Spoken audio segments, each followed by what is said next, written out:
Hi, my name is Lily, and this is the influence of a high school student schedule.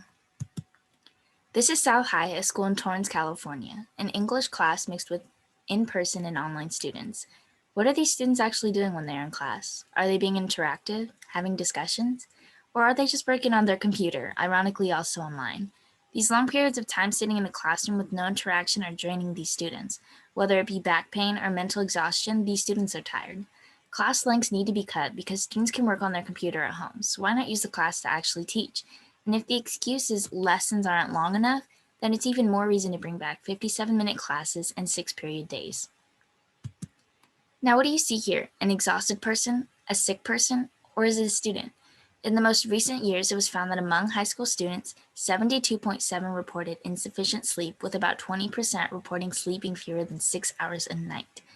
As if their sleeping schedule wasn't already bad, the block schedule is causing it to become worse. Starting school at 9 a.m. is allowing students to believe they can stay up longer, while when the regular schedule was in session, students would have to go to sleep early. Not only are the sleep schedules affecting their health, but the long 80-minute classes set for block schedule are also draining their energy. Students need a social environment and to have interaction with the class in order to stay focused and learn. But since the classes are so long, teachers cannot provide such. Okay, so I should have done this to start, but some of you might not know what block schedule is. Let me give you a brief description. A regular day of school before the pandemic would look like this.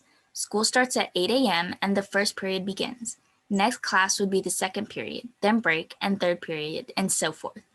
Lunch would be 40 minutes. Now on to block schedule. Class would start at 9 a.m. and the first period would begin. Now here's the difference. Instead of the second period following that, it would be the third period and then the fifth. Breaks would stay the same, but now classes would be 80 minutes long, while regular scheduled classes were 57 minutes long.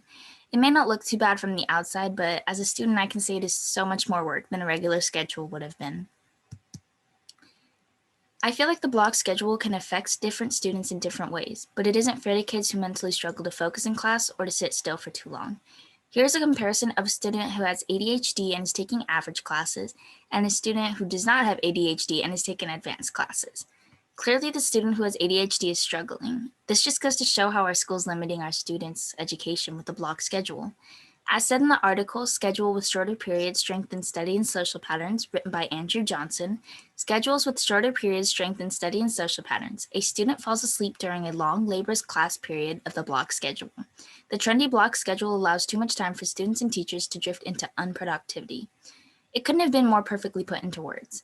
I really want to point out the ending sentence. The trendy block schedule allows too much time for students and teachers to drift into unproductivity. Does it need explaining? Well, maybe. Okay, so it is basically saying the block schedule is making students and teachers lazy, which is completely true.